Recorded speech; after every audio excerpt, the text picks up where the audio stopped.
Now let's talk about a few things to help you get started with Robert Honstein's Independent.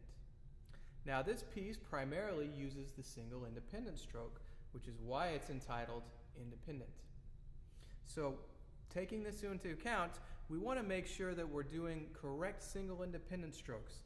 That is, using a combination of that forward motion, such as you would find in a double vertical stroke, and a rotation of the wrist like it would be in an independent roll. So you want to meet in the middle with these two so that we have a nice fluid stroke with the one mallet that we're using, and that the unused mallet doesn't get in the way. Now, the A section of this piece uses quite a bit of polyrhythmic activity. So to work on that, we want to pull that out of the music and work on it on its own. So you can use your drum pad, you can use a pillow, you can even use your hands on your legs to practice going back and forth between all of these different polyrhythms. That way, when you get back to the music, you won't have to worry about coordinating your hands and wondering how this is supposed to sound. Your hands will already know what to do as far as the polyrhythm goes, so that way you can focus on making music and using correct single independent strokes. Now, the B section of this piece uses quite a bit of scale activity. So what we want to do is we want to practice our scales so that when we get back to the music, they won't be a problem. One good way to do this is by just simply taking some George Hamilton Green exercises and playing them with mallets 2 and 3. So let's just take that very first one.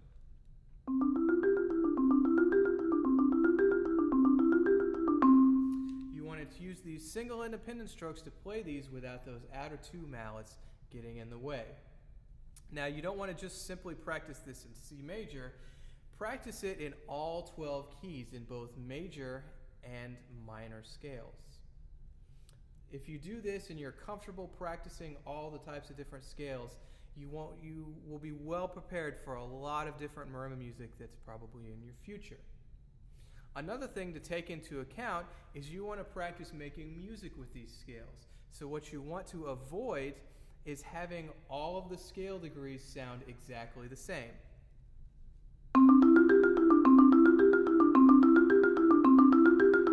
That tends to get a little bit tedious to the listener if there's no variety. Now, one way you can start is by doing what we call following the line. And following the line basically means is if you go up the instrument higher, you're going to get louder. As you come back down to the lower part of the instrument, you get a little bit lower. That's called following the line, and it's a great place to start if you're kind of stuck and if you're saying, I'm not sure what to do musically here. That's a great place to start and to branch out from there. So here's that same green exercise, starting a little bit softer, and then as we go up, we get louder. As we come back down, we get softer.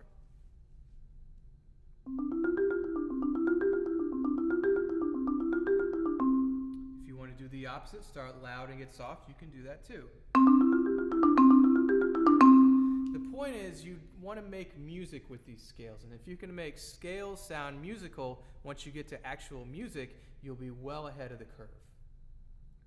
Now, in the beginning of this piece, he presents us with the main melody, and it sounds like this.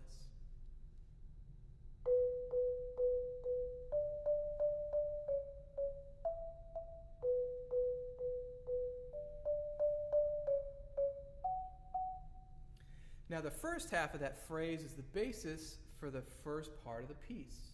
So you want to make sure that you keep an ear on where that melody is. Now, it gets a little complicated when he starts having the polyrhythms shift between the hands. Even though it's a complicated section, you want to always keep an ear for that melody and make sure that the audience is hearing the melody too. Now, in the B section, where he introduces all the scale passages, he used the second half of that melody.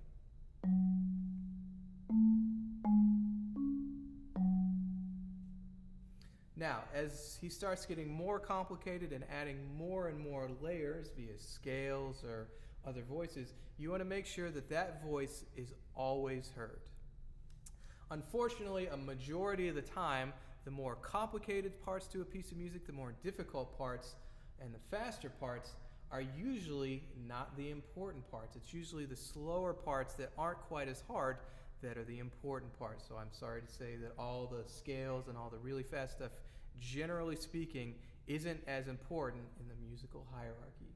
So as things get more complicated, you want to make sure that you always have an ear on that melody so that you can present it to the audience. Now, the last tricky part of this piece is in the last page, where you're jumping from one section of the instrument to the other. And to do this successfully, you want to make sure that you have correct shifts, which, like we talked about in the earlier part of the book. And by doing them correctly, I mean doing them efficiently, which means we're combining the horizontal motion from getting one part of the instrument to the other with the upstroke, so that instead of having some jagged motions, we have a nice smooth curve getting us from one point to the other. You also want to do them quickly and early. So as soon as you hit that note, which in this case is B natural and F sharp, you want to start the motion to the top of the instrument as fast as possible and get there as early as possible. Now, this isn't going to guarantee that you're going to play all of the notes correctly, but what it will do is it will give you the best chance to play the correct notes. You're never going to play everything perfectly, but what you want to do is you want to set yourself up to play everything, and then you just have to live with the results. Now, for this piece, I'm using a set of graduated mallets.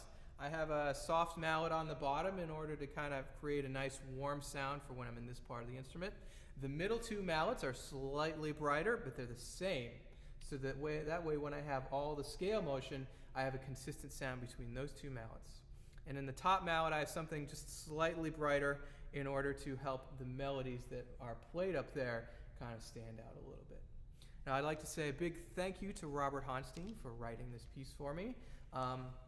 There are quite a few tricky places which gave me some fits and will probably give you a little bit of difficulty, but overall I really love the piece. I've really enjoyed working on it, and I hope that you'll enjoy working on it too, and I hope these tips help you out.